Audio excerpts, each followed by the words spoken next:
നമസ്തേ തിരുവനന്തപുരത്തിലേക്ക് സ്വാഗതം. Indo Pacific മേഖലയിലെ ഏറ്റവും പ്രധാനപ്പെട്ട രണ്ട് അമേരിക്കൻ സഖ്യകക്ഷികളോട് തായ്വാനുമായി ബന്ധപ്പെട്ട് യുഎസും ചൈനയും യുദ്ധത്തിലേർപ്പെട്ടാൽ ജപ്പാനും ഓസ്ട്രേലിയയും എന്ത് പങ്കാണ് വഹിക്കേണ്ടതെന്ന് വ്യക്തമാക്കണമെന്ന് പെന്റഗൺ സമ്മർദ്ദം ചെലുത്തുന്നു എന്ന റിപ്പോർട്ടാണ് ഇപ്പോൾ പുറത്തുവരുന്നത്. ഇരു രാജ്യങ്ങളിലെയും പ്രതിരോധ ഉദ്യോഗസ്ഥരുമായി അടുത്തിടെ നടന്ന ചർച്ചകളിൽ യുഎസ് പ്രതിരോധ നയ അണ്ടർ സെക്രട്ടറി എൽബ്രിഡ്ജ് കോൾബി ഈ വിഷയം മുന്നോട്ട് വയ്ക്കുന്നുണ്ടെന്ന് ചർച്ചകളെക്കുറിച്ച് പരിചയമുള്ള ആളുകളെ ഉദ്ധരിച്ച് റിപ്പോർട്ട് പറയുന്നു. പ്രസിഡന്റ് ഡൊണാൾഡ് ട്രംപിന്റെ ആദ്യ ഭരണകാലത്ത് തന്ത്രപരവും സേനാ വികസനവുമായുള്ള പ്രതിരോധ ഡെപ്യൂട്ടി അസിസ്റ്റന്റ് സെക്രട്ടറിയായിരുന്നു കോൾബി.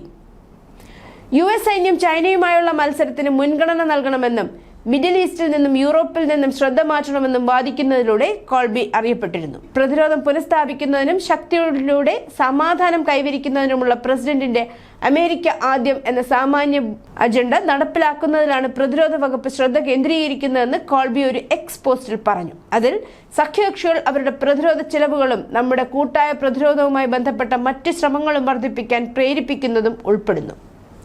റിപ്പോർട്ട് ചെയ്യപ്പെട്ട അഭ്യർത്ഥന ടോക്കിയോയെയും കാൻബറയെയും ഞെട്ടിച്ചു. ഔപചാരിക നയതന്ത്ര ബന്ധങ്ങൾ ഇല്ലെങ്കിലും തായ്വാനിന്റെ ഏറ്റവും പ്രധാനപ്പെട്ട ആയുധ വിതരണക്കാരാണ് യുഎസ്. ദ്വീപിനുമേലുള്ള പരമാധികാര അവകാശങ്ങൾ സ്ഥാപിക്കാൻ ബീജിംഗ് ശ്രമിക്കുന്നതിനിടയിൽ നിരവധി യുദ്ധപരിശീലനങ്ങൾ ഉൾപ്പെടെ ചൈനയിൽ നിന്ന് തായ്വാൻ വർദ്ധിച്ച സൈനിക സമ്മർദ്ദം നേരിട്ടിരുന്നു. ചൈനയുടെ പരമാധികാരവാദം തായ്വാൻ നിരസിക്കുകയാണ്.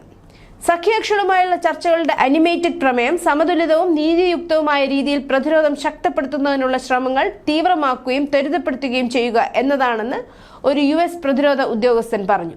ഞങ്ങൾ യുദ്ധം ആഗ്രഹിക്കുന്നില്ല. ചൈനയെ തന്നെ ആധിപത്യം സ്ഥാപിക്കാനും ഞങ്ങൾ ശ്രമിക്കുന്നില്ല.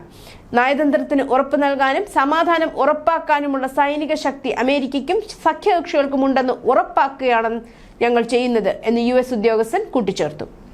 തായ്വാനെതിരെ ചൈനയുടെ ഭീഷണിയെക്കുറിച്ചുള്ള ആശങ്കകൾ വർദ്ധിച്ചു വരുന്ന സാഹചര്യത്തിൽ പ്രതിരോധ ചെലവ് വർദ്ധിപ്പിക്കാൻ സഖ്യകക്ഷികളെ പ്രേരിപ്പിക്കാനുള്ള ശ്രമങ്ങളും ചർച്ചയിൽ ഉൾപ്പെടുന്നു. എന്നാൽ ദ്വീപിനെ ചൊല്ലിയുള്ള യുദ്ധവുമായി ബന്ധപ്പെട്ട പ്രതിബദ്ധതകൾക്കായുള്ള അഭ്യർത്ഥന യുഎസിൽ നിന്നുള്ള പുതിയ ആവശ്യമാണ്. അമേരിക്ക വളരെ കാലമായി തന്ത്രപരമായ അവ്യക്തതയുടെ നയം പിന്തുടരുന്നുണ്ട്. അതിന്റെ അടിസ്ഥാനത്തിൽ ദ്വീപിനെ പ്രതിരോധിക്കുമോ എന്നവർ പറയുന്നില്ല. മുൻ പ്രസിഡന്റ് ജോ ബൈഡൻ 4 തവണ അതിൽ നിന്ന് വ്യതിചലിച്ചിരുന്നു. യുഎസ് ഇടപെടുമെന്ന് പറഞ്ഞു. എന്നാൽ താൻ എന്തു ചെയ്യുമെന്ന് പറയാൻ വിസമ്മതിക്കുന്നതിൽ ഡൊണാൾഡ് ട്രംപ് മറ്റു പ്രസിഡന്റുമാരെ അനുകരിച്ചു. തായ്വാൻ സംഘർഷത്തിന്റെ പശ്ചാത്തലമോ അമേരിക്കയുടെ സ്വന്തം പ്രതികരണമോ അറിയാത്ത സഖ്യകക്ഷികളെ കൊണ്ട് ഒരു തായ്വാൻ സംഘർഷത്തിൽ അവർ എന്ത് ചെയ്യുമെന്നതിനെ കുറിച്ച് കൃത്യമായ വിവരങ്ങൾ നേടുന്നത് വളരെ ബുദ്ധിമുട്ടാണ് എന്ന് അമേരിക്കൻ എന്റർപ്രൈസ് ഇൻസ്റ്റിറ്റ്യൂട്ടിലെ ഏഷ്യൻ വിദഗ്ധനായ സാക് കൂപ്പർ പറഞ്ഞു. തായ്വാനെ പ്രതിരോധിക്കാൻ പ്രസിഡന്റ് ട്രംപ് പ്രതിജ്ഞാബദ്ധനല്ല. എന്നാൽ മറ്റുള്ളവരിൽ നിന്ന് വ്യക്തമായ പ്രതിബദ്ധതകൾ നിർബന്ധിക്കുന്നത് അമേരിക്കയെ സംബന്ധിച്ചിടത്തോളം യാഥാർത്ഥ്യത്തിന് നിരക്കാത്തതാണ്. തായ്വാൻ അടിയന്തരാവസ്ഥ എന്ന സാങ്കല്പിക ചോദ്യത്തിന് ഉത്തരം നൽകുന്നത് ബുദ്ധിമുട്ടാണെന്ന് ജപ്പാൻ പ്രതിരോധ മന്ത്രാലയം പറഞ്ഞു. ഏതൊരു പ്രതികരണവും ഭരണഘടന, അന്താരാഷ്ട്ര നിയമ, ആഭ്യന്തര നിയമങ്ങൾ, ചട്ടങ്ങൾ എന്നിവയ്ക്ക് അനുസൃതമായി വ്യക്തിഗതവും നിർദ്ദിഷ്ടവുമായ അടിസ്ഥാനത്തിൽ നടപ്പിലാക്കും എന്നും വ്യക്തമാക്കി.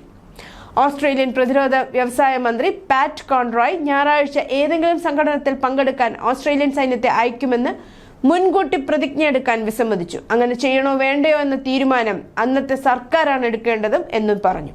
ഇൻഡോ പസഫിക് മേഖലയിൽ ചൈനയിൽ നിന്നുള്ള വർദ്ധിച്ചു വരുന്ന ഭീഷണി കണക്കിലെടുക്കുമ്പോൾ ചെലവ് വർദ്ധിപ്പിക്കാൻ ട്രംപിൽ നിന്ന് സമ്മർദ്ദം ടോക്കിയോയും കാൻബറയും നേരിടുന്നതിനിടയിലാണ് തായ്വാൻ ആസൂത്രണത്തെക്കുറിച്ചുള്ള ചർച്ച കോൾബി മുന്നോട്ട് വെച്ചത്. സഖ്യകക്ഷികൾ പറയുന്നത് ഇൻഡോ പസഫിക് മേഖലയിൽ ചൈനയിൽ നിന്നുള്ള ഭീഷണി വർദ്ധിക്കുന്നത് ശ്രദ്ധയോടെ കൈകാര്യം ചെയ്യേണ്ട ഒന്ന് തന്നെയാണെന്നാണ്. എങ്കിലും ട്രംപിന് വ്യക്തമായ ഒരു ഉത്തരം നൽകാൻ ഇവർ രണ്ടും മടിക്കുകയാണ്. ന്യൂസ് ഡെസ്ക്, നമസ്തേ തിരുവനന്തപുരം.